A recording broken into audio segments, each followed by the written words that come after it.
Manipur saysida Kuki Naga Amadi Maitei Singna English Signa Leminagi Habitaragadi regional autonomy Pangawakanda Wagani Haiba Wafumasi I call DMC Sing Michael Yam strongly condemned the Haiba Hunsima Hajari Hanagi Government of India Home Minister Obiramba Sri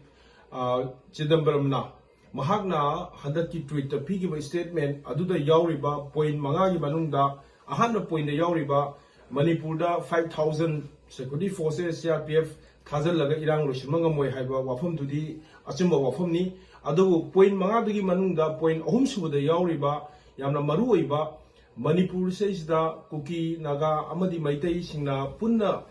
in the Signa Leminagi Habitaragadi regional autonomy Pangawakanda Wagani Haiba Wafumasi I call DMC Sing Michael Yam strongly condemned the Haiba Hunsima Hajari Maramdika Haikanda Masigi Haiba Wafum Sina Taibasi Manipurda Mitegi Amadi Kuki Yamadi Nagagi Haidana Akoi Tonganba Makalgi Council Ahum Natragana Union Territory Ahum Semukoyabagi possibility Ama Lakara Haiba Port Asilabanina Ngasi Maitei Singna Toy Hapsang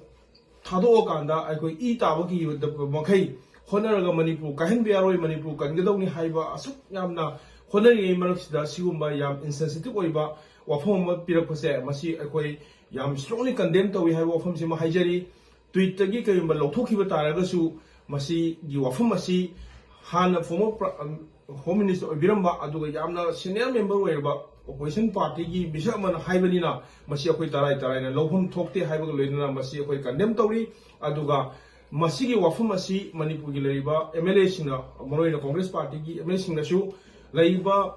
Congress Party Yamtina principal opposition Oiba Aduga ruling party Hek Mayapto Laiba Tamil Nadu, West Bengal, Amadi India state Mayamgi, MP Mayamgi, so force Mana Pulaga Simba Amu Ebenina, Makoina Kariwa Kali Haiba, Natragana, Makoi Mayam Sing says the Manipuri Toiba Iran say Masigini Haidana, Haina Nabagi, Adum Nabayam Chauba, but Tawama Tahuzani Haiba Sima Apil to Jabagolina statement Asigi,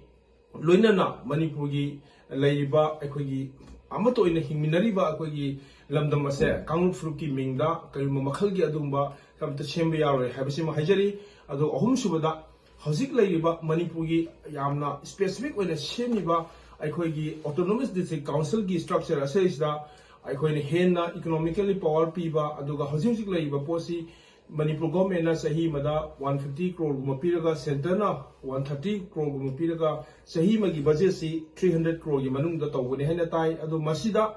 India government na hena sakona naba crore lising ani pigera ohum pigera pibada koi objection leite ado Manipur government na su haiba autonomous district council says da crore lising ani pigera koi budget to dagi natraga lising ohum pigera punjana rakanda lising mari mangana pira kanda punna sakhot minaba yaba mongda aikoina shangalako matamdadi akoina DMC sina taramna okani haiba wafumji haijabagloina na Peace Dambaram statement say akoi strongly condemn tawi aduga masi akoi singa yabanga moy aduga sigum statement say hojiki matang se isda should be pihaning de haiba wafamsi haijabagolena na DMC sigi maite baike digi masi gi condemnation si miam da pawjin pijeri